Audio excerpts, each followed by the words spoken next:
Hello friends, जैसा कि last video में मैंने आप लोगों को काइफोसिस तक कवर कर दिया था। इस वीडियो में मैं लॉर्डोसिस और जो रिमेनिंग पार्ट है उसको मैं कवर करूंगा।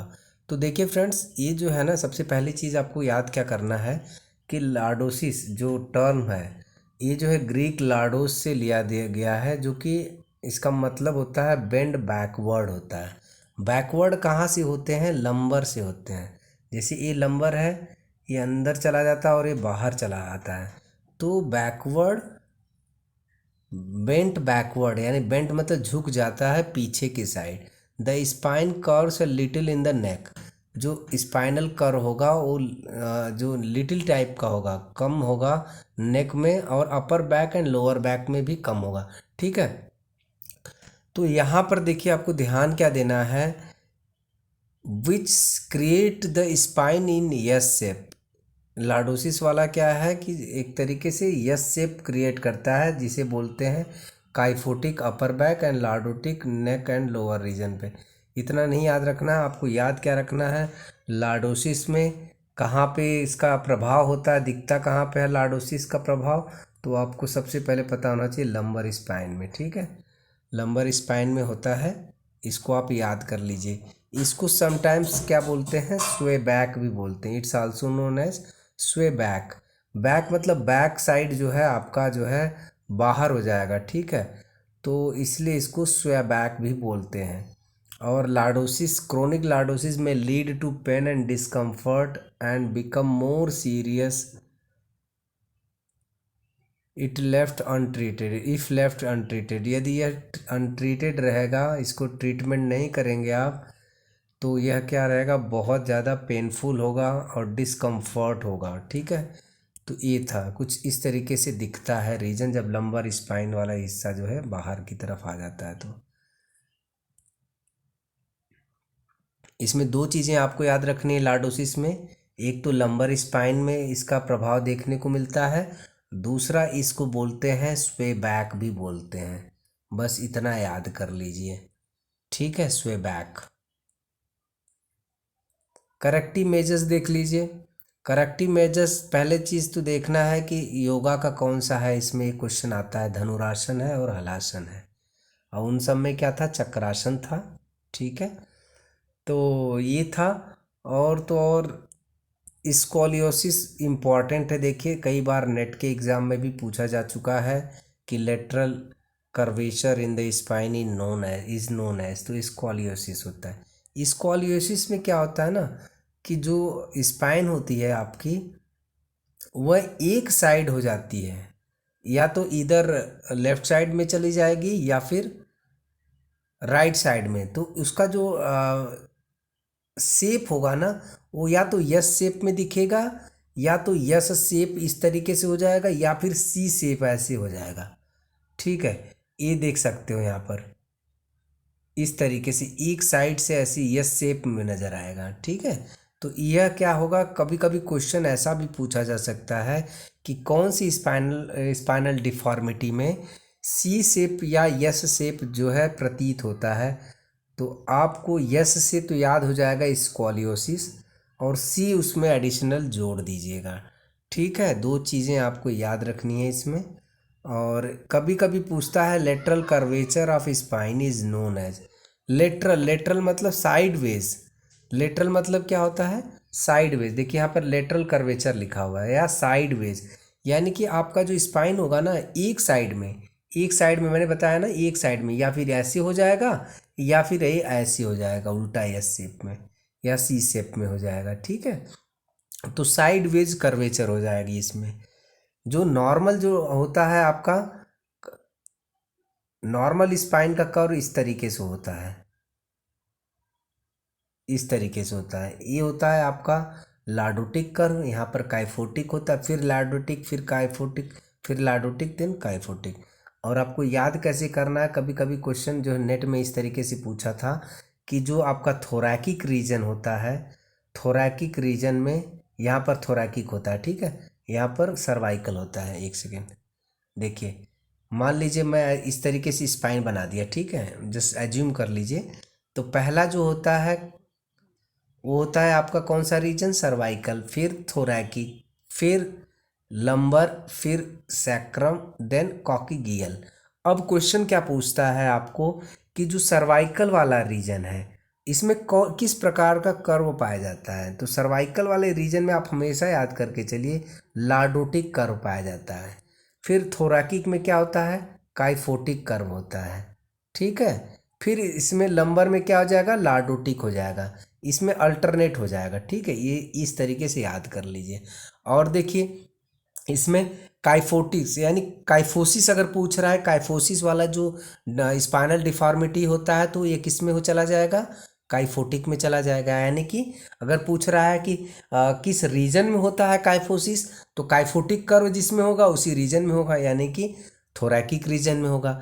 अगर पूछ रहा है आपसे कि लंबर स्पाइन का प्रभाव किस रीजन में पड़ता है, सॉरी लार्डोसिस का प्रभाव किस रीजन में पड़ता है, तो लार्डोटिक कर्व जहाँ होगा वहीं तो पड़ेगा सबसे ज़्यादा। तो यानी कि लार्डोटिक का लंबर स्पाइन में होता है। ठीक है, लार्डोटिक कर्व। कभी कभी क्वेश्चन इस तरीके से भी घुमा देता है कि लार्डोटिक कर्व किस किस स्पाइनल रीजन में पाया जाता है। तो आप इस तरीके से आप बना लीजिएगा, CTLSC सबसे ऊपर यल को कर दीजिएगा, फिर अल्टरनेट कर लीजिएगा। यानी कि लार्डोटिक कर्व कहाँ कहाँ मिला है, सर्वाइकल में, लंबर में और कॉक्सिगियल में। इस तरीके से आप तीन चीज़ें याद कर लीजिएगा। और इसका जो करेक्टिव मेजर्स क्या है, कैसे योगा से शुरू मतलब सुधार कर सकते हैं, तो त्रिकोणासन करके और अधोमुखासन करके। ठीक है, ये है बोलेग। देखिए बोलेग मैंने अभी बताया था आपको, एक नॉकनी बताया था और एक बताया था आपको फ्लैट फुट। नॉकनी को बोलते हैं गेनुवलम और फ्लैट फीट को बोलते हैं पेस प्लानस। ठीक है, पेस प्लानस, ये इसका पिछले वीडियो में मैंने बताया था। अब बोलेग क्या होता है, देखिए बोलेग में होता है गेनुवरम, इसे बोलते हैं। ये दोनों कंफ्यूजिंग है, यानी नॉकनी को हम वल्गम बोलते हैं। बलगम मतलब एकदम एक जगह इकट्ठा हो गया, बलगम बन गया है। ठीक है, बलगम, तो वो क्या हो जाएगा, नॉकनी हो जाएगा। और वरम क्या है, गेन वरम बोलेग हो गया। यानी कि बलगम का जस्ट अपोजिट होता है वरम होता है। ठीक है, वैरम, तो इसका अपोजिट होता है वैरम होता है। जब नौकनी में जो है घुटने दोनों मिल जाते हैं तो इसमें क्या होगा, तो इसमें ज़्यादा दूर भाग जाएंगे घुटने। घुटने क्या हो जाएंगे, दूर भाग जाएंगे। इनके दोनों के बीच में जो डिस्प्लेसमेंट होगा बहुत ज़्यादा हो जाएगा। तो जो जो डिजायर्ड जो डिस्टेंस होना चाहिए घुटनों के बीच में, उससे ज़्यादा डिस्टेंस यहाँ पर क्रिएट हो जाएगा, जिसे बोलेंगे वैरम, बोलेंगे गेनु वैरम। और उसको क्या बोलेंगे, गेनु वल्गम। गेनु वल्गम, गेनु वरम। गेनु वरम किसको बोलते हैं, बोलेक्स को बोलते हैं। इतनी चीज़ें आपको, दो तीन चीज़ें आपको याद रखनी है। और क्या क्यों होता है, विटामिन डी की कमी से होता है, फास्फोरस और कैल्शियम की कमी से होता है। इसको ज़्यादा याद नहीं रखना है, बट यह जो है देखा जाता है 3 से 4 साल के बच्चों में सबसे ज़्यादा पाया जाता है। ठीक है, ये हो गया। करेक्टिव मेजर्स देख लीजिएगा इसमें, इसका गेन वर्म का usages of braces and modified shoes can be along with sufficient intake of balanced diet can prove to be help. देखिए ब्रेसेस एंड मॉडिफाइड शूज जो पहनकर भी आप इसको जो है गेन वर्म को केवल आप करेक्ट कर सकते हो। और सफिशियंट जो है बैलेंस डाइट होना चाहिए आपका। Walking on the inner edge of the feet में help also. Inner edge of the feet, देखिए जब हम एक्सरसाइज करते हैं ना, वार्म अप करते हैं, तो walk on inner edge of the shoes, walk on outer as of the shoes, इस तरीके से बोलते हैं ना, कराते हैं। तो इनर एज मतलब होता है कि अंदर वाले हिस्से से, अगर मान लीजिए ये शूज है आपका, मान लीजिए ये शूज है, ये शूज है आपका, मान लीजिए, तो इसके इनर एज में यानी कि घुटनों को एकदम चिपकाना है। यानी कि जो घुटने हैं आपके चिपकने चाहिए। इनर एज, अगर आप इनर एज करते हैं अपने फीट का, अंदर वाले हिस्से को मोड़ के रखते हैं और बाहर वाला हिस्सा जो है उठा के, इस हिस्से को, बाहर वाले हिस्से को ऊपर कर देंगे, इसको अंदर कर देंगे, तो क्या होगा, आपके घुटनों में जो गैप होगा थोड़ा कम होगा। तो एक इसको क्या हो जाएगा, इससे आपका जो वैरम है उसको कम हो जाएगा, उसमें जो ज़्यादा दूरी बन गई है उसको धीरे धीरे कम करेगा। और वल्गम में क्या होता है, आउटर एज होता है। दो चीज़ें याद कर लीजिएगा आप, ठीक है। इसको बाहर करना है, वल्गम में बाहर करना है तो आउटर एज होगा, वर्म में अंदर करना है घुटने को तो इनर एज हो जाएगा। इस तरीके से याद कर लीजिए। क्वेश्चन करते हैं जल्दी से फटाफट। Tick the correct option. Deformity of the legs is known as, देखिए लेग की डिफॉर्मिटी पूछा है, यानी आपके पैरों की डिफॉर्मिटीज। स्कॉलियोसिस क्या है, स्कॉलियोसिस जो है CIS से देते हैं, और दिखता है जैसे CIS से हमारा जैसा स्पाइन दिखता है, तो यह स्पाइनल डिफॉर्मिटीज है, तो ये ऑप्शन कट हो जाएगा। लाडोसिस भी एक तरीके से क्या है, स्पाइनल डिफॉर्मिटीज है। काइफोसिस भी क्या है आपका, स्पाइनल डिफॉर्मिटीज है। तो नॉकनी जो है आपका जो है लेग की डिफॉर्मिटीज है, जिसे हम क्या बोलते हैं, गेन वल्गम भी बोलते हैं, ठीक है। ये हो गया। Lordosis is a problem of the, देखिए lordosis is the problem of the shoulder का प्रॉब्लम, लॉर्डोसिस नहीं। कहाँ पे पाया जाता है, लंबर स्पाइन में सबसे ज़्यादा जो देखने को मिलता है। तो लंबर स्पाइन कहाँ, अपर बैक में होता है, नहीं। मिडिल बैक में होता है, नहीं। लोअर बैक में होता है, ठीक है। लोअर बैक में आपका क्या होता है, लॉर्डोसिस होता है। तो option number A will be correct option. Scoliosis is a postural deformities related to the, scoliosis, scoliosis जैसे सी या फिर यस कर्व जैसा बन जाता है आपका स्पाइन, इसे हम क्या बोलते हैं, लेटरल, लेटरल लेटरल कर्वेचर या फिर साइडवेज कर्वेचर भी बोलते हैं इसको। तो ये मसल्स में होता है, नहीं। शोल्डर में होता है, नहीं। लेग में, नहीं। तो कहाँ होता है, स्पाइन में होता है। तो scoliosis is a postural deformities related to spine. Kyphosis पूछ रहा है, kyphosis is deformity found in, kyphosis कहाँ होता है, शोल्डर में होता है, नहीं, क्योंकि राउंड शोल्डर होता है, वो अलग होता है। लंबर स्पाइन में आपका लॉर्डोसिस होता है, हिप्स में बिल्कुल नहीं। थोरैकिक रीजन में क्या होता है, काइफोसिस होता है। जैसा कि मैंने बताया था ना, CTLSC याद होगा शायद कोड आपको। सी से क्या है, सी से आपका पड़ता है सर्वाइकल, सर्वाइकल में क्या होता है, लॉर्डोटिक कर्व होता है। थोरैकिक में काइफोटिक होता है, तो काइफोटिक अपर बैक होता है लगभग। तो आपका जो हो जाएगा रीजन क्या हो जाएगा, थोरैकिक रीजन। यह था क्वेश्चन फ्रेंड्स, ठीक है।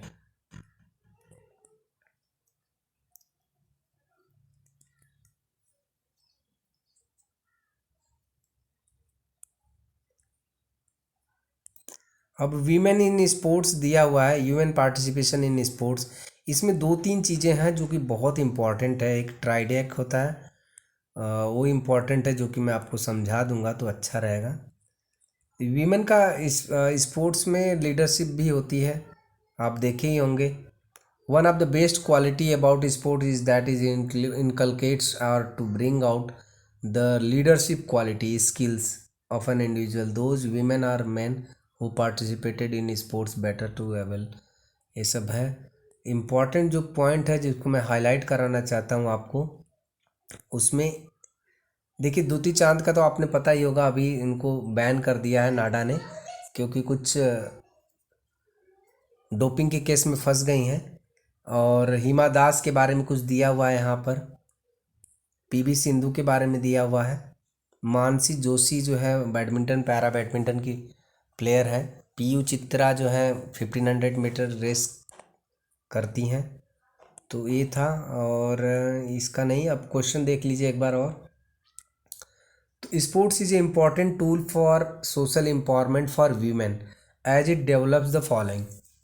देखिए स्पोर्ट्स एक तरीके से सोशल एम्पावरमेंट, यानी कि सोशल, हमारा सामाजिक जो शक्ति है, समाज में जो शक्ति बढ़ाता है, ठीक है। एक टूल है, एक तरीके से औजार माना जाता है, इंपॉर्टेंट औजार है वीमेन के लिए। यह क्या करता है, डेवलप, क्या विकास करता है, एग्रेशन बढ़ाता है क्या स्पोर्ट्स, नहीं। आइसोलेशन, नहीं। स्ट्रेस, नहीं। लीडरशिप, यस, लीडरशिप इसका जो है सबसे मेन उपयोग है। Psychological benefits of women participation in sports include, देखो साइकोलॉजिकल बेनिफिट्स क्या है वुमेन का, उसमें इमोशनल कंट्रोल बढ़ाता है, ठीक है। ये हो जाएगा आंसर। मीनार्ची, मीनार्ची मतलब जो होता है, जो मेंस्ट्रुअल साइकिल होता है, जो फर्स्ट मेंस्ट्रुअल होता है उसे मीनार्ची बोलते हैं। जो फर्स्ट टाइम जो मेंस्ट्रुएशन होता है उसे मीनार्ची बोलते हैं, बस इतना याद रखिए। और इसमें से एक दो क्वेश्चन, एक क्वेश्चन मुझे देखने को मिलेगा, जो कि एस्टेट में भी था इसका। मीनार्ची जो है देखिए यहाँ पर क्या है, इसमें एक क्वेश्चन इसका आता है डिसफंक्शन। डिसफंक्शन मतलब होता है कि व्यवधान, मतलब जो मेंस्ट्रुअल एक रेगुलर साइकिल होता है, रेगुलर पीरियड होता है, उससे क्या होता है डिसफंक्शन, उसका जो है कार्यकाल जो है चेंज हो जाता है। समटाइम्स पहले हो जाता है, समटाइम्स बहुत लेट आता है, या फिर फ्रिक्वेंट मेंस्ट्रुएशन होता है। तो इस तरीके से डिसफंक्शनल एक्टिविटीज़ जो होती है ना, तो वो जो होता है एज ग्रुप किसके किसके बीच में होता है, नॉर्मल रेंज 21 to 35 होता है, और it happens earlier than 21 days और मोर देन 35 days, इन दोनों के बीच में होना चाहिए।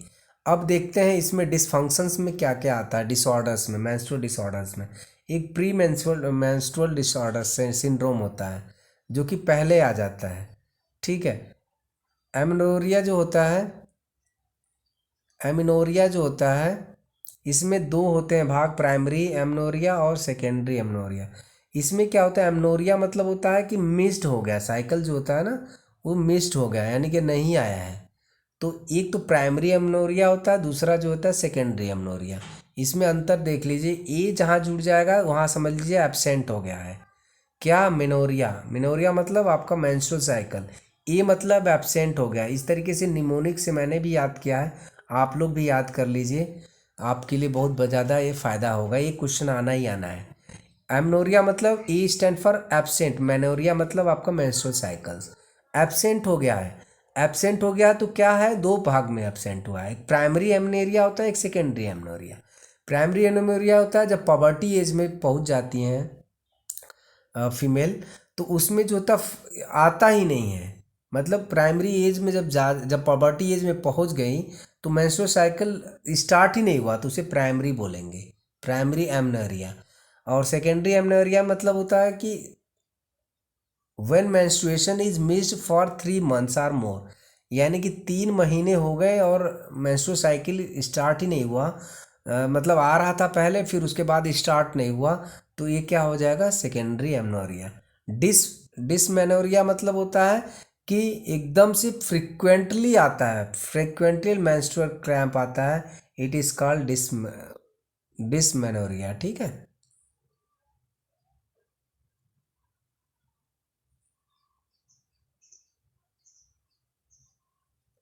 ओलिगो देख लीजिए एक बार, ओलिगो इज इनफ्रीक्वेंट मेंस्ट्रुएशन होता है, इनफ्रीक्वेंट होता है, यानी कि more strictly it is menstrual periods occurring at intervals of greater than 35, यानी कि ओलिगो है तो ये 35 दिन बाद स्टार्ट होगा, 35 दिन बाद आता है, तो ओलिगो हो गया, ठीक है। और फ्रिक्वेंटली कौन सा आता है, बार बार जल्दी जल्दी आ जाता है, उसको क्या बोलते हैं, उसको ये बोलते हैं डिसमेनोरिया। देखिए फ्रिक्वेंट आता है, ठीक है। क्वेश्चन पे चलते हैं, frequent menstruation is known as, तो फ्रिक्वेंट मेंस्ट्रुएशन का मैंने क्या बताया था आपको, फ्रिक्वेंट मेंस्ट्रुएशन का, फ्रिक्वेंट का डिसमेनोरिया बताया था क्या,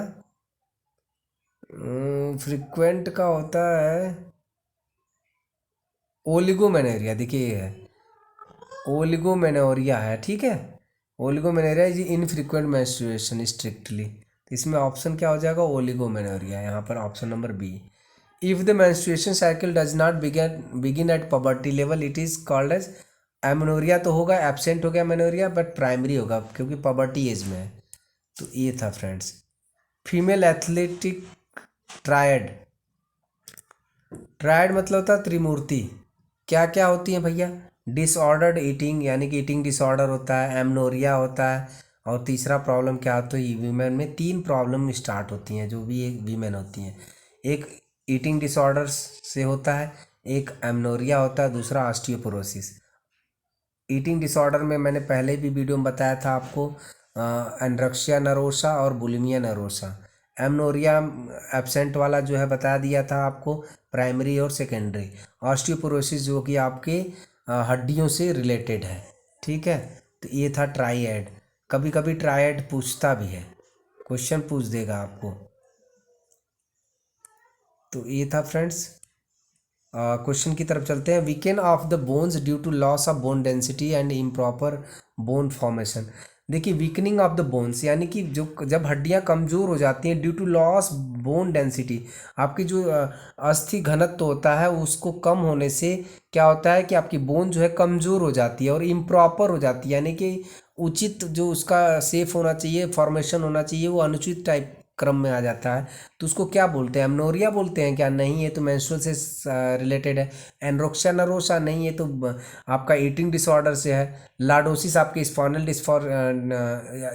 डिफॉर्मिटीज है। तो यहाँ पर आंसर क्या हो जाएगा? ऑस्टियोपोरोसिस। ठीक है, इसका आंसर।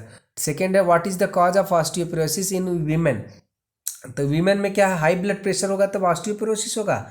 ऑस्टियोपोरोसिस मतलब आपके अस्थि से संबंधित है, रिलेटेड है।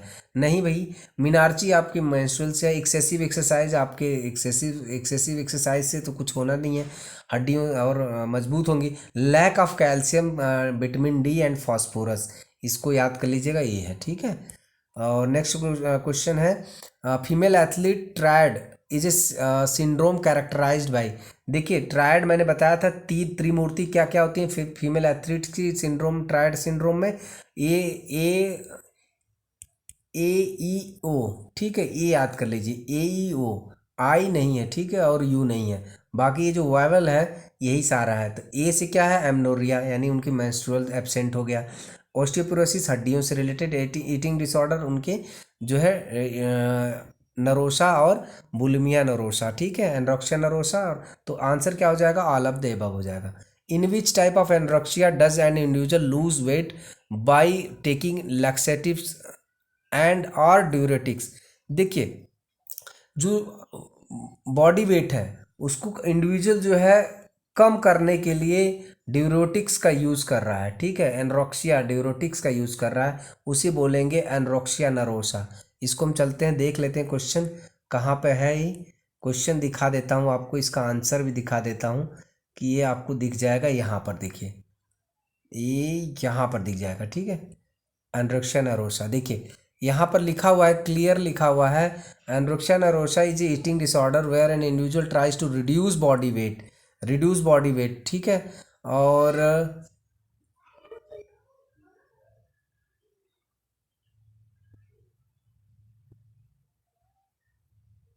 यहाँ पर देखिए जो आंसर दिया है क्या, they may control calorie intakes by omitting after eating और misusing laxatives and diets aids and or diuretics. देखिए ये बहुत इंपॉर्टेंट, ड्यूरेटिक्स होता है कि जो भी आप खाए पिए हैं बहुत जल्दी जल्दी फ्रिक्वेंट यूरिनेशन करते हैं, उसे बोलते हैं ड्यूरेटिक्स। ठीक है, तो ये इससे क्या होता है, आपकी बॉडी वेट जो है कम होती है। तो यहाँ पर जो आंसर होगा, ये क्वेश्चन बहुत इंपॉर्टेंट है, मोस्ट इंपॉर्टेंट कर लीजिएगा, ये आना ही आना है क्वेश्चन। ठीक है, और इस फॉर्म में आएगा। देखिए ऐसे ही क्वेश्चन जो है बीपीएससी जो है बनाता है, तो इसका आंसर ये हो जाएगा। ठीक है, तो यह था फ्रेंड्स क्वेश्चन, पूरे क्वेश्चन दो चैप्टर हो गए। अब तीसरा chapter yoga as a preventive measure for life style, मैं जल्दी ही आपको शाम तक दे दूंगा वीडियो पसंद आता है तो प्लीज़ लाइक एंड सब्सक्राइब करना ना भूलिएगा। जो भी आपके साथीगण एग्ज़ाम दे रहे हैं उनके लिए भी बेनिफिट होगा, और इसलिए उनको आप शेयर कीजिए। So thanks for watching, have a nice day.